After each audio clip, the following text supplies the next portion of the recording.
Popularity. What is it? How can we get people to have sex with us? Let's watch and see what makes us like one person and not another. Hey, Jerry, there's that new girl in our math class. Oh, yes. Her name's Carolyn Ames. She's a swell kid. Why? Do you know her? Not very well. I wish I did. I don't know what it is, but there's something about her you like. Well, she always looks nice to start with. Yeah, especially when you compare her with some of the weird characters in this place. Yoo-hoo! Jenny thinks that if she sleeps with someone, it will make them like her better. Jerry and the other boys discuss their escapades with Ginny and share methods of contraception, like pulling out and the rear entry approach. But what do the boys really think of Ginny? She's obviously not marriage material, but will they let her sit with them at lunch the day after copulating? Hi, Betty. Ellie. You can rest your tray here, Ginny, for a minute. Thanks. Say, Wally, how's the play coming along? Oh, okay, Jenny. Here, Jenny. No, nobody really seems interested in Ginny when she's got her clothes on. In fact, the boys won't even pretend to listen to what she has to say, like they might be willing to do with Carolyn. Nothing like being Miss Popularity. Yeah.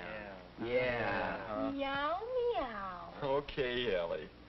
Now there's a girl that'd really get my vote. Let's ask her over, huh? Okay. Yeah, go ahead, Ellie. Why not? Now Carolyn is a real classy lady. She has a nice figure and a demure sensibility that will make her a good wife. She doesn't talk too much, and won't sleep around as she's more image-conscious than the aloof Ginny. I guess you know everybody, don't you, Carolyn? Hi. Well, I've seen you around. Betty Richards, Carolyn Ames. Betty's the lead in our class play. Oh, yes. I looked in on it so yesterday. We're all in on it in one way or another. I'm on the costume committee. And Jerry and I are stagehands. Two among a dozen or so. How about you, Wally? Where do you fit in all this? Oh, I'm a one-man team that does a job with no glory attached. I gather the props together, and boy, what a headache. You sound like you need a helper. Could I lend a hand? Would you? I mean, would you really? Sure, I'd like it. I don't know anything about props, but I could learn. Well, I need some help, too, Carolyn. Hey, lay off. I saw her first.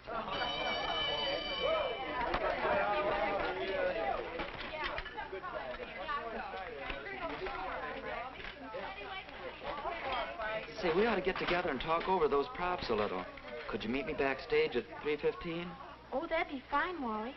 See you at rehearsal. I think maybe I'll take Carolyn to the dance Saturday night. Well, better go ahead and ask her. We could work out a double date. Saturday's soon enough.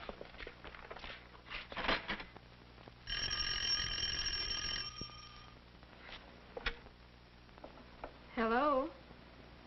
Oh, hello, Wally. I was wondering if you'd like to go to the Strand to see a movie Saturday night, and then go over to Teen Town, maybe. Well, yes, Or if you'd rather go with the gang on a skating party and weenie roast. We'd have to leave earlier for that, though. But we get home at a decent time. Wally uses the age-old tactic of feigning sensitivity in order to bed Carolyn faster. By making it seem as if he's interested in what Carolyn wants, Wally gives the impression that he's a considerate guy. Although it may seem like Wally is setting himself back by letting the girl give her input, this approach often works better than outright aggressiveness. It's a fine line to tread, though. If Wally seems too sensitive, or puts too much pressure on Carolyn, he might seem weak, or worse yet, Carolyn might think he's a fifi boy. It worked! Now Carolyn's thinking what a lucky gal she is to have a date with Wally. If Wally keeps this act up, she just might put out. Carolyn marks her date with Wally in a date book. A good thought, as girls are likely to forget important things. That's a good note. Hair and nails are an important part of producing the look that attracts the boys. On a date night, or any night. There. You, too, can do a manicure, Ellie. I might even know what to wear it with tonight if I only knew if Bill's dug up transportation to the dance. You sure he knew to phone you here at my house? I told him 3 times. I'll have to be getting home to dinner pretty soon. take my advice. Think twice before you start going steady. Don't you ever go out with anyone else at all? Nope. Well, don't you ever want to? On nights like this, I do. I never know what he's planned. He just says, "Well, you decide, Ellie." I should think you'd run out of ideas. Well, I'm getting to that point.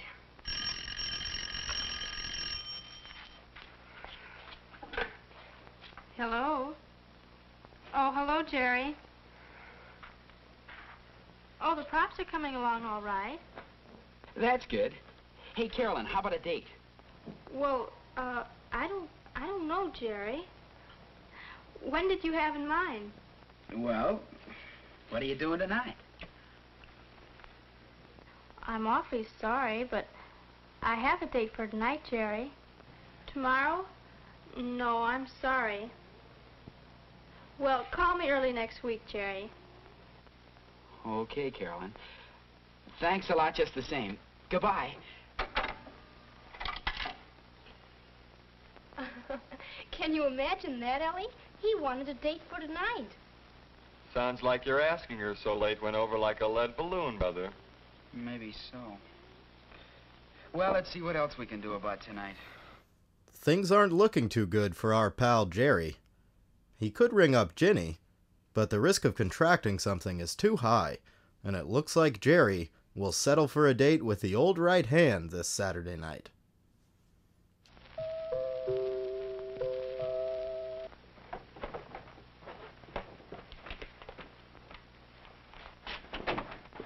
Hello, Wally. Come on in. Hello yourself.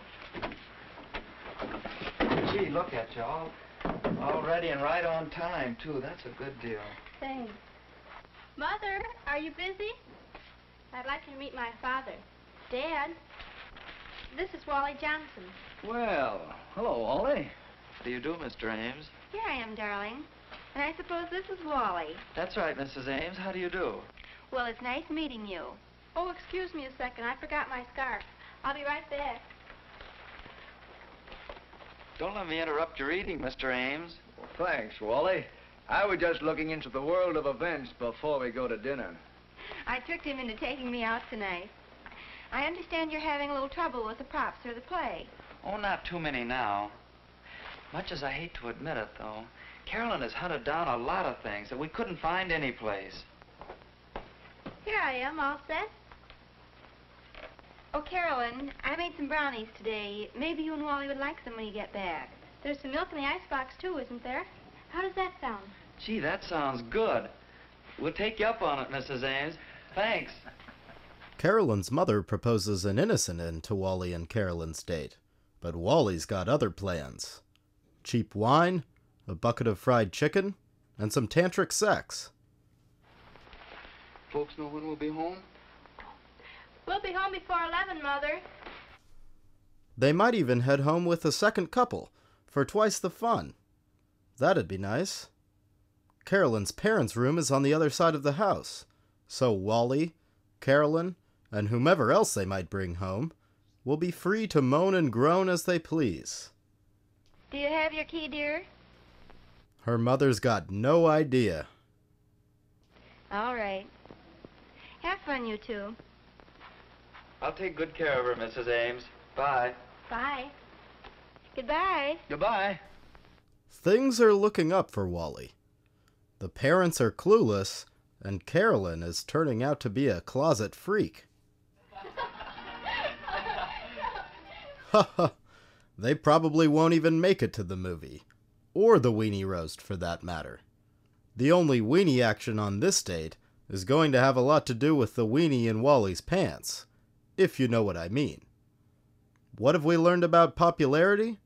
For boys and girls, image, money, and adherence to strict gender binaries are all important parts of the game we call popularity.